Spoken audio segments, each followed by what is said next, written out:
Welcome to my career पाठशाला friends. आज के इस वीडियो में हम लोग अब स्टार्ट करने जा रहे हैं नीट 2025 एलिजिबिलिटी क्राइटेरिया, जिसमें कि सबसे पहले जो कॉम्प्लेक्सिटी है वो है डोमिसाइल को लेकर। सो डोमिसाइल एक ऐसा फैक्टर है जो कि स्टेट वाइज सबका डिफरेंट होता है एंड मैक्सिमम टाइम्स आपको यह नजर आएगा कि ऑल इंडिया में वेस्टर्न पार्ट जो आपका है, जहां पर कि आपका महाराष्ट्र स्टेट हो गया, गुजरात हो गया और some parts of the Rajasthan हो गए, तो इन जगहों पर आपके डोमिसाइल क्राइटेरिया में बहुत चीजें ऐसी हैं जो बच्चों को क्लियरली कुछ समझ नहीं आता, क्योंकि कोई भी नोटिफिकेशन ऐसा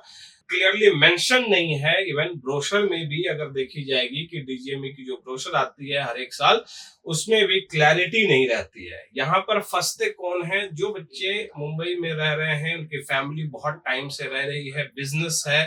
या किसी भी तरह का पर्सनल वहां पर कोई भी इस तरह की चीजें हैं, उनके लिए सबसे बड़ी प्रॉब्लम आती है, जिसमें कि उनको कुछ भी ऐसा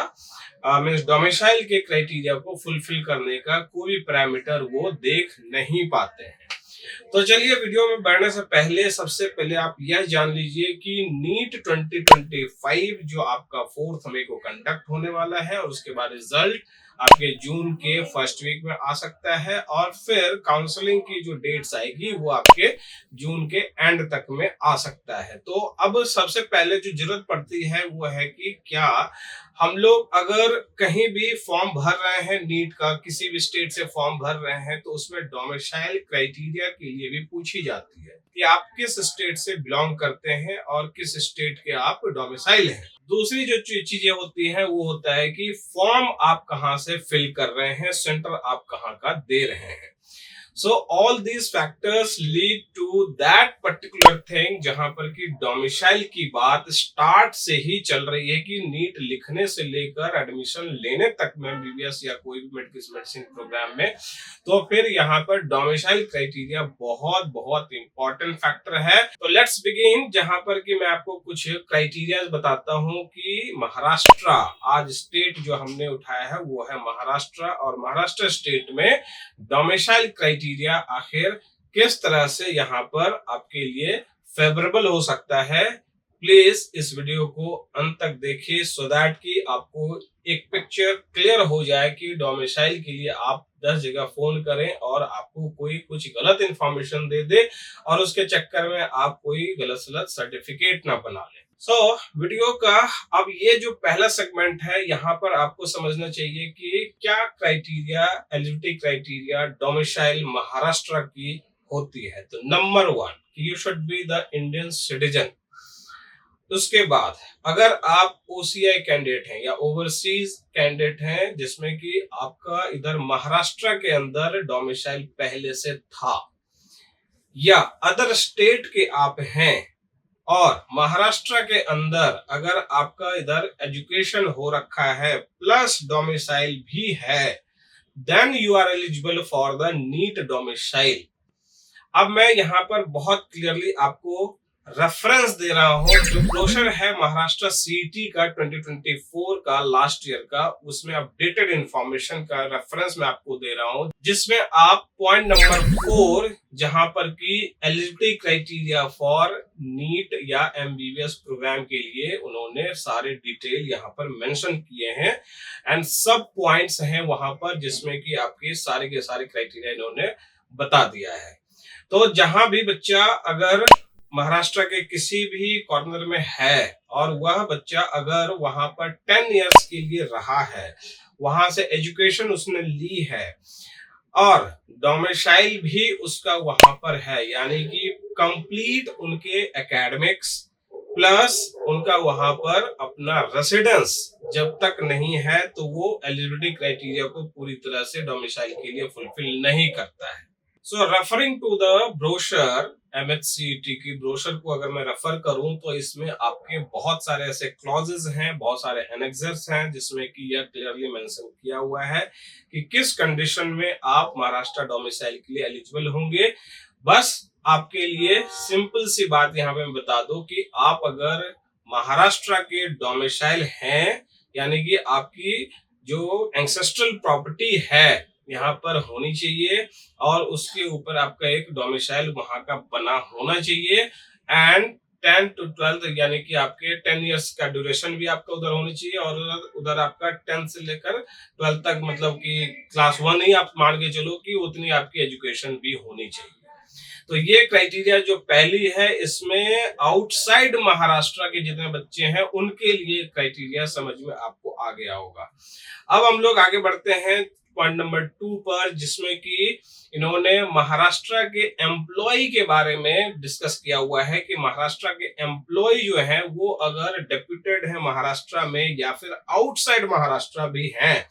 तो वैसे केस में उनके बच्चे वहां पर एजुकेशन कंप्लीट लिए होंगे, उनका डोमिसाइल ऑलरेडी है, लेकिन महाराष्ट्र स्टेट में वैसे एम्प्लॉय का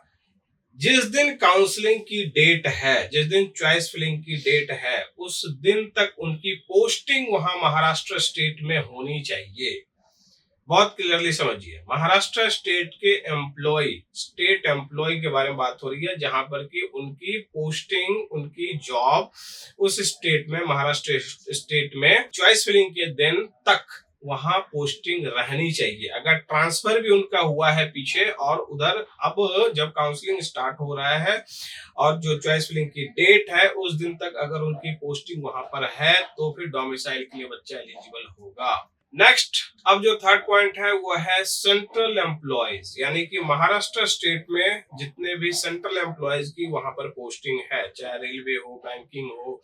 या फिर आर्मी से रिलेटेड हुए, और भी जो भी अपने पीएसयू सेक्टर्स के जितने भी कंपनीज होते हैं, उन सब के जो एम्प्लॉयज हैं महाराष्ट्र में जिनकी डेपुटेशन है वहां पर वो रह रहे हैं, लेकिन बीच में उनका ट्रांसफर भी हुआ है, यानी कि महाराष्ट्र स्टेट में पहले थे,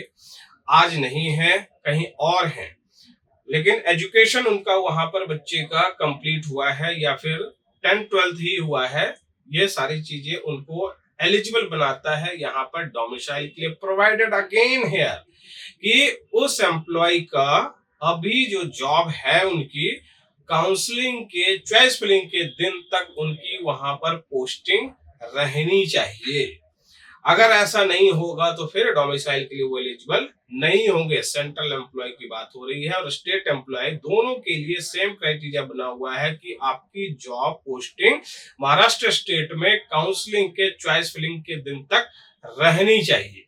तो यह जो 3-4 क्राइटेरिया आपको मैंने बताए, इसके बाद के कोई क्राइटेरिया जो अलग से हो सकता है वो सब रिजर्वेशन क्राइटेरिया है, जिसमें कि आपका Maharashtra, Karnataka, disputed border area, hilly area, इन सब में जो भी उधर के अपने डोमिसाइल जो बच्चे हैं उनकी फिर क्राइटेरिया थोड़ी सी अलग होती है, उसकी डिस्कशन अभी जरूरी नहीं है, दैट इज वेरी रेयर, जिसमें कि हम लोग डोमिसाइल पे चर्चा नहीं कर सकते और रिजर्वेशन की चर्चा होती है। तो कंफ्यूज मत होइए फ्रेंड्स, यहाँ पर पहली पॉइंट आपको मैंने क्लियर किया है कि अगर आप महाराष्ट्र के डोमिसाइल हैं, एंसेस्ट्रल प्रॉपर्टी है, कंप्लीट एजुकेशन की हुई है, ली हुई है, लेकिन आप यहाँ पर यह ध्यान जरूर दें कि अगर आपको कोई थर्ड पार्टी बोलता है कि आप 20 साल से यहाँ रह रहे हैं लेकिन घर नहीं है, फिर भी आपका हम डोमिसाइल कहीं से बनवा देते हैं, कहीं से कुछ ऊपर करवा देते हैं, तो उनके चक्करों में नहीं पड़िए। मेरे पास हर एक साल कम से कम 100-150 कॉल्स इसी पॉइंट के लिए आता है कि साहब देखिए मैं यूपी से हूँ, मेरा घर यूपी में है, लेकिन मेरी जो पूरी बिजनेस है वो मुंबई में है, चाहे पुणे में है या फिर नासिक में है, नागपुर में है, कहीं भी इस तरह की जगहों पे महाराष्ट्र स्टेट में वो काम कर रहे हैं और बहुत टाइम से वहीं रह रहे हैं, उनके बच्चे की पढ़ाई लिखाई सब कुछ वहां की है। आज वो डोमिसाइल के लिए पूछ रहे हैं कि हम एलिजिबल हैं कि नहीं है। तो साहब आपके लिए सबसे जो तकलीफ दे बात है वह है कि आपका बच्चा वहां पर है, आपकी बिजनेस है, लेकिन डोमिसाइल आपकी तभी वैलिडिटी होती जब आप वहां पर अपनी प्रॉपर्टी रख रहे होते, वहां की डोमिसाइल आप पहले से ले लिए होते। आपकी डोमिसाइल अगर वहां पहले से बनी हुई है तो आप एलिजिबल है। और सेकंड केस में कि जहां पर कि प्राइवेट जॉब में जो लोग हैं, जैसे कि अब आईटी सेक्टर में है, चाहे और भी किसी भी सेक्टर में है, तो फिर ऐसे लोग जिनके बच्चे वहां महाराष्ट्र में रह रहे हैं, पढ़ाई भी कर रहे हैं, लेकिन उनकी भी डोमिसाइल वहां की नहीं है, वहां एंसेस्ट्रल प्रॉपर्टी नहीं है, तो फिर वो भी एलिजिबल नहीं होंगे।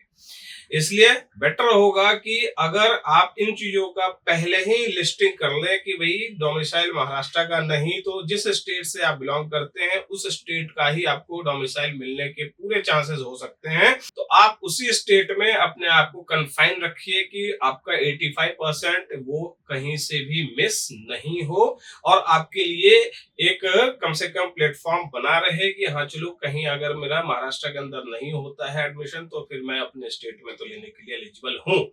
सो दीज आर द थिंग्स जिसमें कि पॉइंट्स और भी कुछ ऐड हो सकते हैं 2025 में। अभी फिर से कुछ रिवीजन होगा तो फिर मैं आपको अपडेट करूंगा, बट टिल डेट अभी तक यही बात है, क्योंकि अभी जो आपको डोमिसाइल के लिए एक कंफ्यूजन रहता है वो आपके लिए ये बहुत इंपॉर्टेंट हो जाता है। और मैं फिर से बोल देता हूं कि आप चक्करों में ना पड़ें, डोमिसाइल बनाने की कोशिश इलीगली नहीं करें। It will be safer for your future, for your career. तो thank you so much for watching. अगर इस वीडियो को आप पसंद करते हैं तो लाइक एंड शेयर जरूर करिए। अलॉन्ग विद नीट अपडेट के लिए या फिर 2025 में नीट में नया क्या होने वाला है इसके लिए अपडेट हम आपको देते रहेंगे। तो बने रहिए माय करियर पाठशाला के साथ। Thank you so much again.